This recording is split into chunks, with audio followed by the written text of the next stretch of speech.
अमरावती विभागातील विविध जिल्ह्यांमध्ये अडकलेल्या झारखंडमधील 1496 कामगार बांधवांना स्वगृही पोचविण्यासाठी विशेष श्रमिक एक्सप्रेस 13 मे रोजी सायंकाळी 5च्या सुमारास अमरावती रेल्वे स्थानकावरून झारखंडमधील डाल्टनगंजकडे रवाना झाली।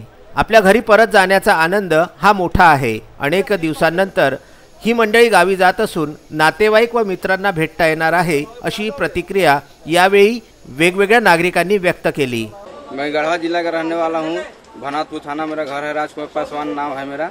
हेमंत सोरेन से मेरा है कि मेरे घर पर हम लोग सुई सड़क से जा रहे हैं और महाराष्ट्र की सरकार से भी धन्यवाद है कि हम लोग खुशी से जा रहे हैं। हंसी से व्यवस्था अच्छा है। खाने पीने के रेलवे वाले बहुत ही अच्छा किए हैं। पानी बोतल है, सब कुछ दे रहे हैं। खुशी से हम लोग गाँव अपना पहुँच जा रहे हैं। ये महाराष्ट्र सरकार से और हेमंत सोरेन के सरकार से विनती है मेरा। जी, मैं शंभुनाथ राम पलामू डिस्ट्रिक्ट झारखंड से रहने वाला हूँ। हमारे लिए सरकार जो व्यवस्था की है ना, बहुत अच्छी की है। खाने पीने की भी व्यवस्था है और मतलब उनके आभारी हूँ मैं।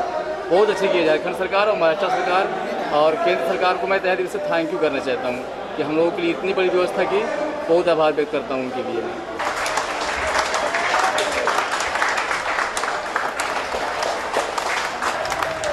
अमरावती विभागामध्ये अडकलेल्या कामगार बांधवांना स्वगृही सोडण्यासाठी ही विशेष श्रमिक एक्सप्रेस विना थांबा डाल्टनगंजपर्यंत जाणार आहे। या एक्सप्रेसने 1496 प्रवासी नागरिक रवाना झाले।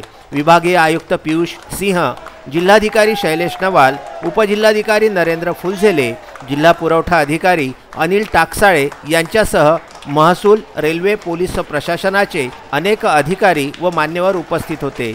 यावेळी विभागीय आयुक्त सिंह व जिल्हाधिकारी नवाल यांनी प्रवाशांची विचारपूस करून त्यांना शुभेच्छा दिल्या।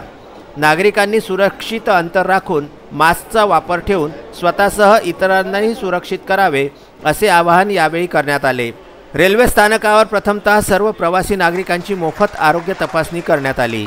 अमरावतीच्या नानकरोटी उपक्रमाच्या सहकार्याने प्रवासी बांधवांसाठी भोजन, चहा, पाणी व इतर व्यवस्था करण्यात आली होती। नानकरोटी उपक्रमाकडून प्रशासनाला सातत्याने सहकार्य मिळत आहे। त्याबद्दल या उपक्रमाच्या सर्व मान्यवर कार्यकर्त्यांचे विभागीय आयुक्त व जिल्हाधिकारी यांनी आभार मानले। लॉकडाऊनच्या तिसऱ्या टप्प्याला सुरुवात होताच विविध ठिकाणी अडकलेल्या नागरिकांच्या परतीचा मार्ग मोकळा केला आहे। जिल्ह्यात अडकलेल्या इतरही नागरिकांना विविध प्रवास सुविधांद्वारे स्वगृही पोहोचविण्यासाठी नियोजन केलेले असून सर्वांनी संयम ठेवावा, कुणीही पायी जाऊ नये असे आवाहन पालकमंत्री ॲडव्होकेट यशोमती ठाकूर यांनी केलेले आहे।